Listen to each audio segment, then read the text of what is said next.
Tighten the lug nuts before you lower the car jack.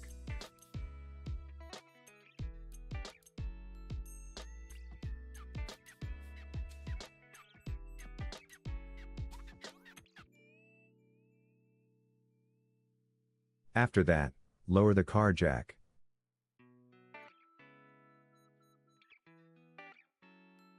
Once that is done, torque the lug nuts with a torque wrench.